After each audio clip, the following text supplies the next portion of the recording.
ধর্মীগত সম্প্রদায় সম্পর্কে মত সৃষ্টি করছেন, বিদ্বেষ ছড়াচ্ছেন, তাদের উদ্দেশ্যে বলতে চাই, রাষ্ট্রীয় পৃষ্ঠপোষকতায় দল গঠনের অর্থ হচ্ছে ফ্যাসিস্ট শাসনকে পুনর্বাসিত করা। আর রাষ্ট্রীয় মদতে যারা দল গঠন করে তারা ফ্যাসিস্ট হয়, তারা জনগণের বন্ধু হতে পারে না। আপনারা যদি দল গঠন করতে চায়, সরকার থেকে পদত্যাগ করুন, রাষ্ট্রীয় পৃষ্ঠপোষকতা প্রত্যাখ্যান করুন, মাঠে নামুন, জনগণের কাছে যান। আপনাদের ওয়েলকাম, আপনাদের শুভেচ্ছা জানাবো, স্বাগতম জানাবো।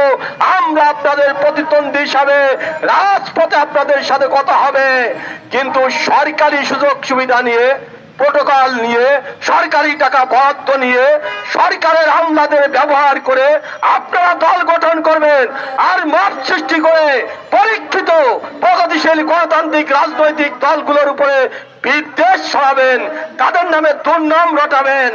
এইটা হতে পারে না। বাংলার জনগণ এটা মেনে নিবে না।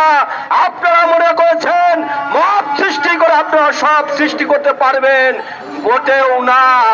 এই বাংলার মাটি ব্রিটিশ তাড়িয়েছে, এই বাংলার মাটি পাকিস্তান তাড়িয়েছে, এই বাংলার মানুষ ৭১ রাজাকার আল বদর আল শামস আর পাকিস্তানি সেনাবাহিনীকে উচ্ছেদ করে স্বাধীন করেছে, ৯০ এরশাদকে তাড়িয়েছে, ২০২৪-কে শেখ হাসিনাকে তাড়িয়েছে।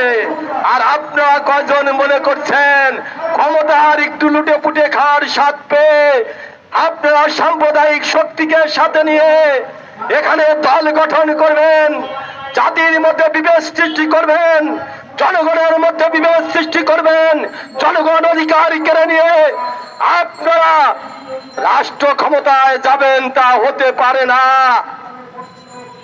ইতিমধ্যে এই পত্রিকায় বেরিয়েছে এবং আপনারাও বলেছেন আপনার প্রধান কার্যালয়ে কি হয়, এক সমন্বয়ক আর এক সমন্বয়কের বিরুদ্ধে আপনারা বলছেন কে কি দুর্নীতি করছেন, এ খবর জনগণ জানতো না, আপনারা নিজেরাই ভাগে বলছে না, এখন বলে দিতেছেন।